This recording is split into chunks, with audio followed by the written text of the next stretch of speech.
Hello everyone, Danny here today with my sister Carlina to talk to you about the audiobook Suspect, written by Robert Crais, narrated by McLeod Andrews. In this video, we are going to cover the content, the direction of the story, the job that McLeod Andrews does as narrator, kind of our feelings about the book, how much we enjoyed it, what we thought about it, and as normal, any adult or mature content that I think parents should be made aware of. However, before I get started, if you love audiobooks, but you kind of have bad luck picking good audiobooks or you just want some help, subscribe. Turn on notifications down in the comments section. Let me know if there's any books that you'd like to share with me. You'd like to get my opinion on them. I'll listen to them. I'll post a video. You can take it from there. Now, to the book. Carlina and I have not discussed this yet. I recommended it to Carlina. What did you think? I liked it. Yeah? What did you like about it? I liked a couple of things. I especially liked the relationship between the dog and his owner. Okay. And I also liked the fact that the dog wasn't a canine dog and the man wasn't a canine cop. And I liked the difference that made in the way that they worked together from some other canine cops and the interaction it gave them with the squad. I thought that was cool. What do you mean wasn't a canine dog? I understand what you meant by so in the book, you have a Marine demolitions dog who gets shot and its handler gets shot. And so the dog has PTSD. You have a police officer who gets ambushed and his partner gets killed and he has PTSD. The two of them get put together and they investigate who ambushed them. They want to figure out who ambushed them, and it turns out to be some bad cops. There will be spoilers in this. We're not worried about keeping spoilers out. It turns out to be some bad cops, and it ends up with a really good fight scene at the end of the book. But what do you mean by the dog wasn't a canine dog? Well, they talked about how because he was a military dog, they had to retrain him to take canine commands for cop commands. And the police officer who had PTSD struggled with the fact that he wasn't a dog man, and all the other canine cops were kind of dog men, and they knew what to do with their dogs. But because his dog had to face some retraining, and he had gone through some of the same situations, he didn't retrain them the way necessarily everyone else would have retrained the dog. He did his own thing with the dog. Right. And it built a really beautiful relationship. And I felt like because the dog wasn't trained to be a canine dog, what he did worked. Mm-hmm. So when you say, you mean police canine dog. Police it was canine. A military that's what dog converted to be police canine dog. Which would be, if you know anything about the canine dogs, converting one from being a military... He wasn't in the military just a straight demolitions dog. I forget the term for it, but he was kind of an all-purpose dog. He did demolitions and he also did attack as well. My understanding is you can't take a military dog that has been a demolitions only and convert it to a police attack dog. It's a different temperament, different breeding, and all that kind of stuff. What I'd like to know, so in the book, there always the author's always giving you the dog's thoughts.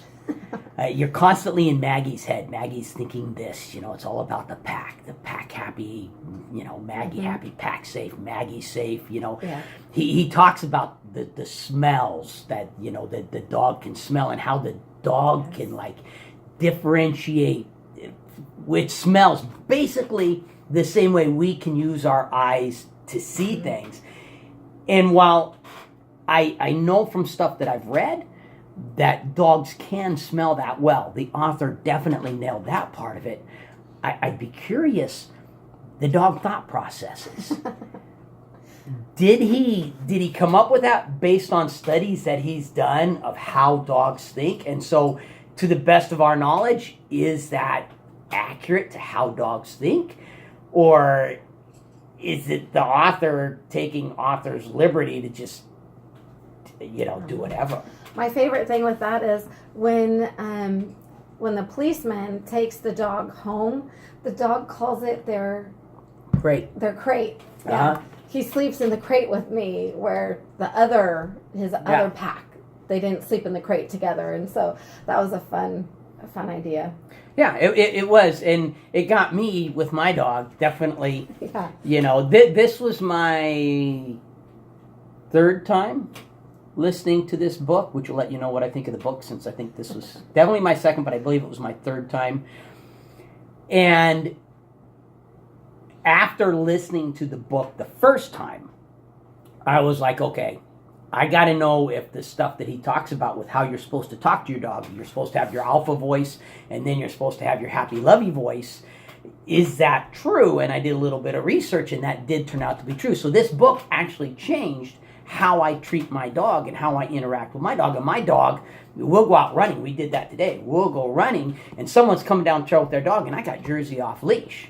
And I'll come, heel, and she will come and right there and heel with me until I release her. And I've passed people with them going, see, that's how you're supposed to heel. That's how, telling their dog, that's how you're supposed to heel. That's how you're supposed to.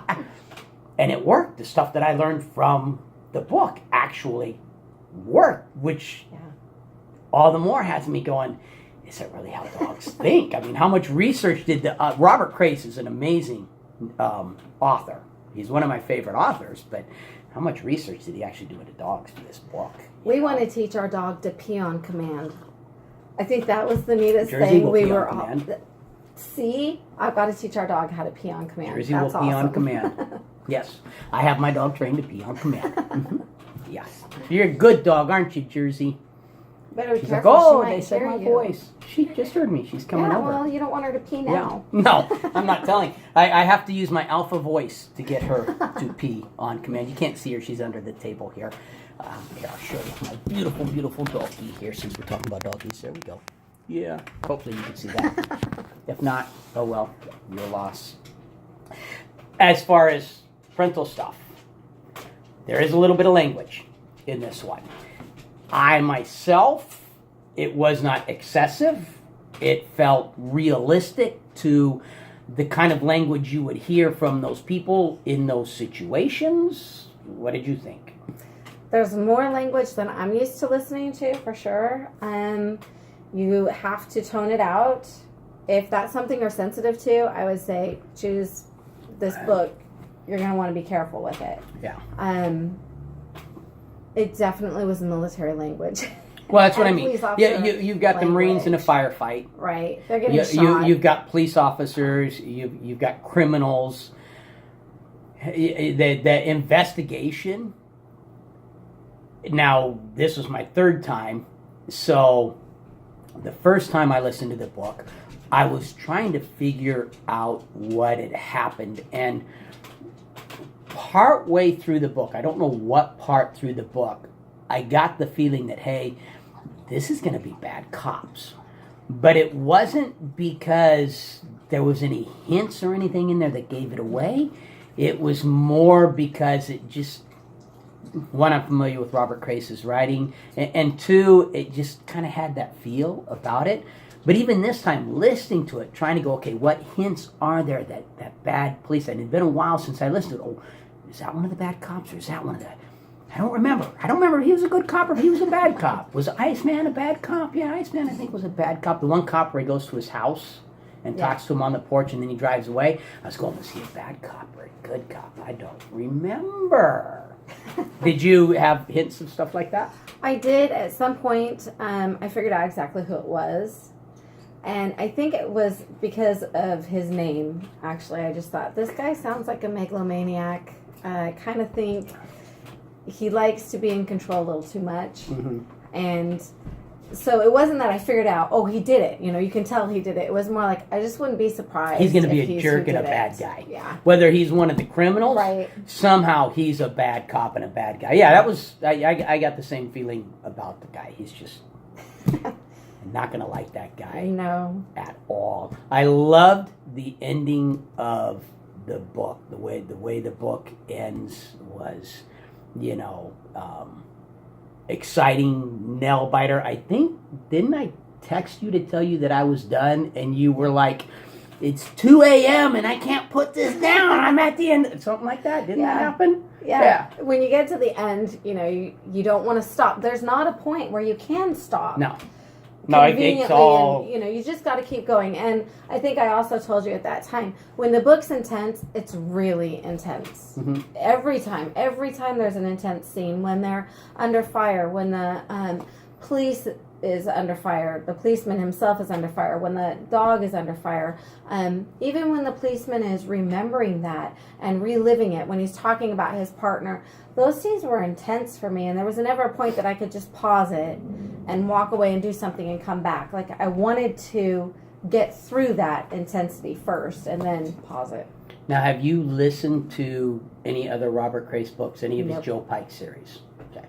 So That name sounds familiar. anyone out there who is familiar with Robert Crais, this book is different than his Joe Pike Elvis Cole series. In his Joe Pike Elvis Cole series, you have Elvis Cole, who is this private detective that's just a complete cut-up comedian. He can't be serious to save his life. And you have Joe Pike, who's this former veteran who wears his shades and doesn't even sleep. He's so military and on and can't relax. And all of his answers are one-word answers. I mean, they're complete polar opposites of each other. This book, you didn't really have that. There was no cut-up character, no polar opposite. The people were a lot more normal type people, and in that sense it was much different than the other Robert Crais books. And he did a good job of drawing you into their experience. Mm-hmm. You could really empathize with the characters, and definitely think when the lady the police officer who was under fire, his partner died, and it was a woman, and whenever it would go back and those last words of hers were repeated, it did wrench at your gut. It was like, man, I wish it would just stop.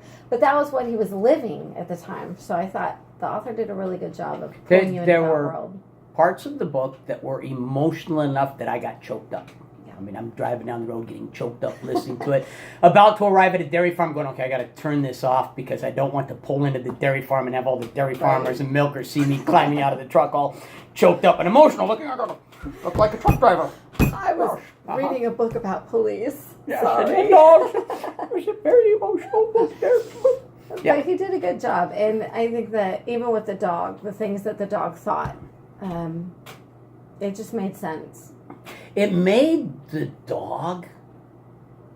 The dog was awesome. I don't want to say more human, but I'm trying to think of a better word than that, because he does. He makes the dog real. Yeah. Like a real person, a real being with thoughts and feelings, not just this inanimate. I mean, that the dog was an actual viable character. Yes.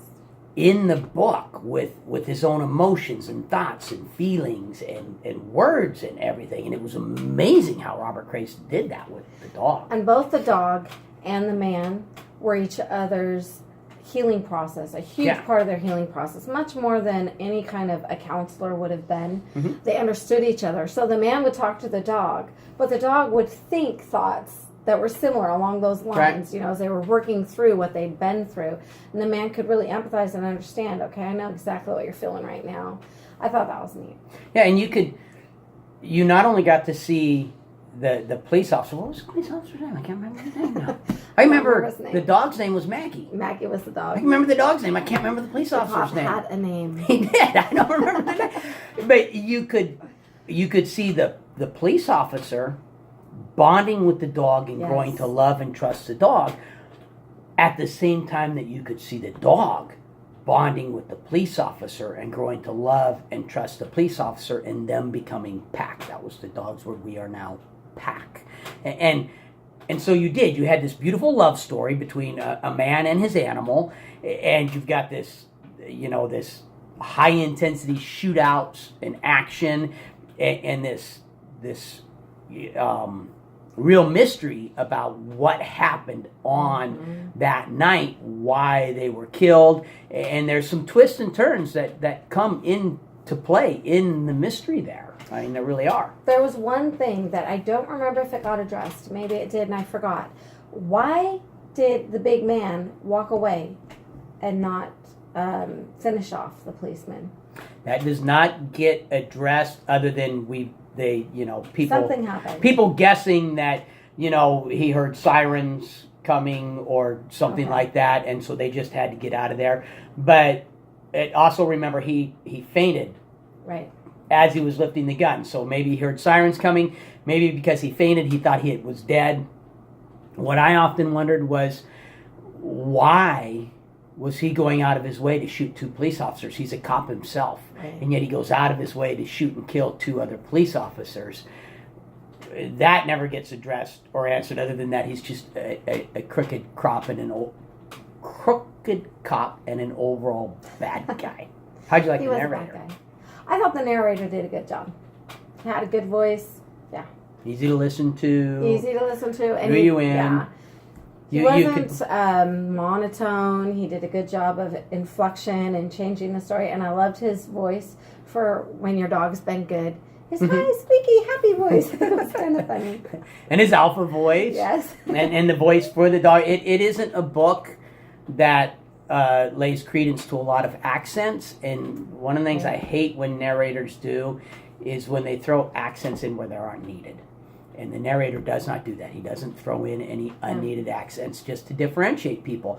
His voices weren't, this broad range of voices, but there was enough differentiation in them that you could tell when he was being Maggie, when he was being the girl cop, when he was being the guy cop. You could tell who he was being. I thought he did an excellent job. I really liked the narrator. And like we said, he drew us both in, and we could not put this book down. And I was never confused on who's telling the story right now or whose point of view it's coming from. I always knew. Yeah, definitely. But it was very natural. So, do you have anything you wanted to add?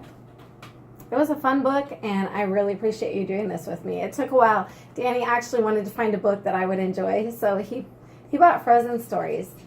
I wouldn't have enjoyed Frozen Stories. we even though we're brother and sister, and we were raised in the same household, we have different standards as to what will bother us and what won't bother us in a book. And so I'd come up with another book series, and I'd gone back and started listening to it, and all of a sudden going, Carlina won't like that. Ooh, okay, you know what? We need to pick a different book, because there's that one character in this book that will kill the enjoyment, and I wanted Carlina to be able to enjoy the book, so I'm glad you enjoyed the book. It was funny because I felt like you went out of your way to find a book I enjoyed. And the Frozen ones, I didn't just get those so we could listen to it. Carlina has 11 kids? 11, and she's got some really small ones.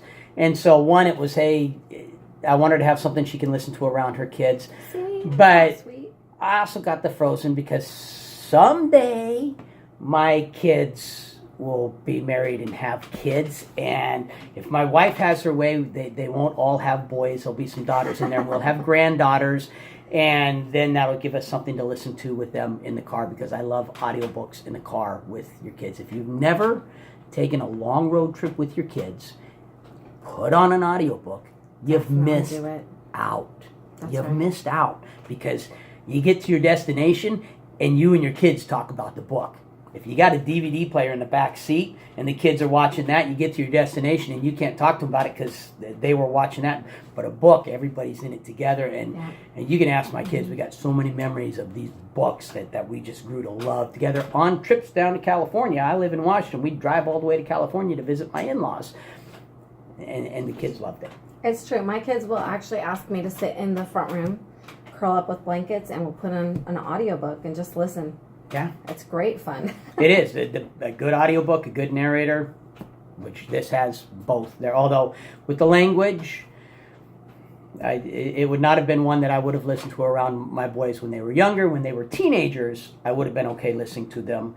But between the language and the violence when they were younger, I would have saved this one until they were like teenagers, 14, 15, in school, where I know, okay, all the other kids in school are talking this way, so they're hearing it all anyhow. And for me, it wasn't that excessive. But, Yeah, it was a good book. I enjoyed it. I really liked the dog. And like I said, we have a German Shepherd puppy, and so that puppy is learning a lot of new stuff. You do learn from this book how to train your animals. Yeah, and you learn how smart an animal is. Yeah. I mean, that dog was smart. Well, that's true. There's some very stupid dogs out there. See, and Maggie had a great personality because she was not a pushover. Mm-mm.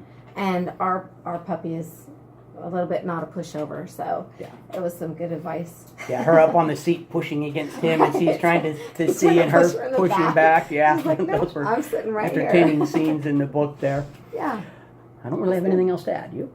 No. Thanks for doing it. It's fun.